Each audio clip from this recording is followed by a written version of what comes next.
This is our church at its best, celebrating this Holy Week, all these scriptures. We began with a reading from the prophet talking about the indignity and pain and suffering of the cross, the obedience of the cross, and how horribly difficult that was to deal with the cross. And then the second reading leads us to the glory of the cross, as it says these words, that Jesus came not in the form of God, but the form of a slave, suffered on the cross, but it brings us to the glory of the resurrection. And the Passion then tells us the story. Now this is the Passion according to Matthew, slightly different from Luke, but in it we get the gist of the gospel story. And the truth is that the gospel, the Passion, it is a story about the past. There's historicity in it, there's a lot of power and meaning in it, but it isn't just a story of the past, it's our story. And it's meant to involve us, and not just in this way that we listen to it, beautifully shared by the readers here, but I think also to enter into the mystery of the cross for ourselves. I had an experience years ago that was a real living example of the power of the cross and the power of the resurrection. I was 11 years ordained, and I was an associate pastor. My boss was the pastor. And a parish opened up in South Central called Mother of Sorrows. And it was a very poor parish, the poorest parish I'd ever been in. And when I chose to go there, I asked for it. And in those days, we had a strict policy of seniority. So you could only ask for a parish to become a pastor if you were in that class that was asking. And in those days, it was 16 years. It had come down to that point. Nobody in 15 years was asking anymore, so the 16th year, anyone who wanted a parish could ask for it, and they would assign them to different parishes. But I thought, what the heck? I'm going to throw my name in there anyway. I know I'm not on the list. I'm only 11 years ordained. And they gave it to me. I was only one of two people that asked for it. So I got to become a pastor in my 11th year. And I have to say it was a little daunting at first. The parish had barbed wire wrapped around, that coiled barbed wire around all the fences. So that was scary right there. Why is it so dangerous here? It was an all black and an all Latino parish. There were only 3 white people, and I was one of the white people. That's it. And that was daunting because, say what you will, when you go into another culture and you're a tiny, tiny, tiny minority, and 3 people's a tiny minority, there's a lot of awkwardness, or there can be. It was for me. But I learned so much and was gifted in so many ways by these 2 cultures, the Latino culture and the black culture. And in fact, I want to share a song, a little bit of a song that was one that I learned there, and it comes out of that whole experience of the spirituals. And this song just always gave me life. The Lord is my strength and my salvation, the Lord is my strength and my salvation, the Lord is my strength and my salvation, whom shall I fear? That is a deep theme of the Negro spirituals because, of course, they lived in a time of slavery. And I'm wondering what, even today, when they hear this second reading that said that God came down not in his godly form, but in human form, in the person of Jesus, it says he took on the form of a slave. What wrenching language that must be for black people even today, but especially those who had ancestors, grandparents, great-grandparents who were slaves. And families that were split apart and children sold off and husband and wives split up. How horrible.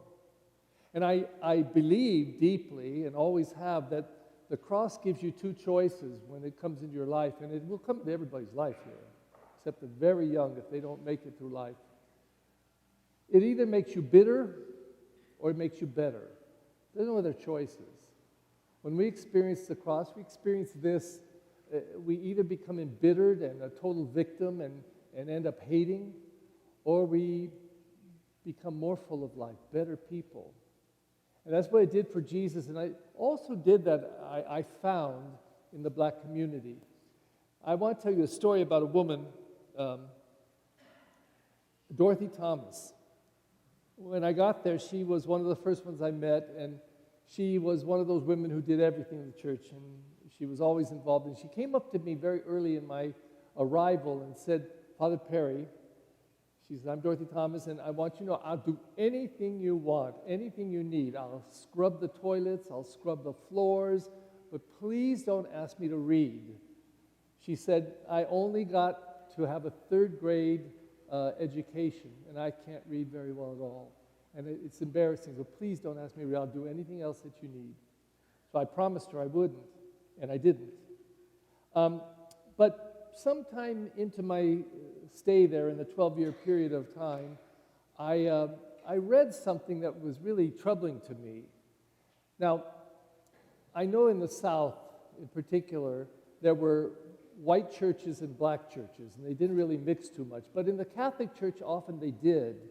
However, I read that the white people would sit in the front and the black people in the back, just like in the back of the bus. And I was, just disgusted by that, but that's what it was. And then I read this. I read that in those churches in the South, the white people came up to communion first, and then the black people could receive the Lord. And I said to myself, no, not in my church. It can't be. But it was. So I went to Dorothy to verify this with somebody who lived through it. And I said, Dorothy, is this true? And I said to her what I just said to you. And she said, yes, Father, that's how it was. So I looked at her and said, Dorothy, why don't you hate us? Meaning us white people. Why don't you hate us? And I'll never forget what she said. She looked at me and very kindly just said, oh, Father, they were just ignorant. And she was absolutely filled with truth there. This was ignorance to the max. That people could treat other human beings like that and somehow think it was right or correct. But you see it in this story. There's such indignity.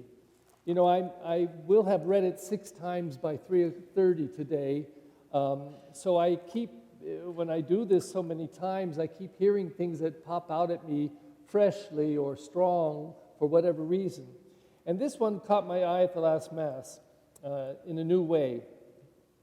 And it says, they're starting to scourge Jesus. And it says, this is when that conversation goes on, which one do you want me to release to you, Barabbas or Jesus called Christ? And he says, Barabbas, of course. So he's going through the torturous time. And it says, then he released Barabbas to them, but after he had Jesus scourged, he handed him over to be crucified. And then the reading went on. The soldiers of the governor took Jesus inside the praetorium and gathered the whole court around him. They stripped him of his clothes, threw a military purple cloak over him. Wearing a crown of thorns, they placed it on his head. Now, if that doesn't have an impact on you, just sometime today, go glance at that crown of thorns. Instead of putting a golden, even a phony metal, metallic kind of thing that looked like gold on his head to say he was a king, they put a crown, but a crown of thorns, and drove it into his head. And this is what it says, wearing a crown of thorns, they placed on his head and a reed in his right hand, and kneeling before him, they mocked him, saying, Hail, King of the Jews! What indignity, taking the thing that he had preached about daily to them, about the kingdom of God, and making fun even of that. So they crucified him. And then as he's hanging on the cross, they couldn't stop mocking him. And they said this, he saved others, he cannot save himself. So he is the King of Israel. Let him come down from that cross now, and we will believe in him. And I say, ha! Would they? Really? Would they? No matter what he went through. Now, we get different pictures of the cross, because in Matthew, he says these words that we heard today. My God, why have you forsaken me? He doesn't turn against God. He never turns against the obedience of the cross. He suffers and dies, but he has that anguish, that feeling. God, how can this be? How can I end up so abandoned by everyone, by you? And I would dare say every one of us said that in some form at some time in our life. Why, God? Why me? Why now? Why again? And it could be through illness or chronic disease, or could be through losing a spouse, a husband or wife, by death or divorce. It could be by having a child you in prison, whatever. That's deeply the power of the cross. And when we do that, what happens to us? What happens when we suffer the indignity of the cross? Do we get bitter? Or do we pass through it? The book of Luke is a different picture. Matthew seems to celebrate a bit more the indignity and suffering and obedience of the cross, whereas Luke shows the transformation. And after they have crucified him and did all the horrible things they did to him, and he's dying, draining of his blood for 3 hours, suffering and being rejected and mocked and insulted, and he says the words in Luke, Father, forgive them all. They know not what they do. And in that instant, he goes from the indignity of the cross to the glory of the cross. He's able to see even love and forgiveness in the midst of his suffering. And the church presents all this to us because this is the central mystery of our faith, the death and the resurrection of the Lord. This is that charismatic teaching. It's the most fundamental and basic and centralized thing that we believe. That God came into the world in the person of Jesus. They put him to death, but he was raised up, and he offers that life to us. So as we enter into this Holy Week, I don't know that families do this naturally or even spouses, but if there's ever a time that it would be worthwhile to share the gospel, to share this story, and to ask your children, ask one another, what impressed you most about that gospel? What your heart opened the most? And to let the power of this gospel be shared among us, because it is powerful. Now, as I said, everybody, we're all going to suffer the cross in our life. Even as babies. Now, I've never been a mother, I've never given birth, but I understand that when the baby comes out, there's fluids and stuff that need to be cleaned out, so they spank the baby and make the baby cry. Is that right, mothers? Get the baby to cry and cough out everything and then wipe all the baby off and everything. So even coming out of the womb, there's the cross. You get your bottom spanked, and you end up crying, screaming out, crying as you enter into this life. Well, the cross is a part of life, and we all experience it, every one of us. And the question is, will it lead us really, deeply and profoundly, with all of our faith and hope, will it lead us to the resurrection, to life eternal? Not just for Jesus Christ, but for us. Do we really believe that? Do we really take that to heart?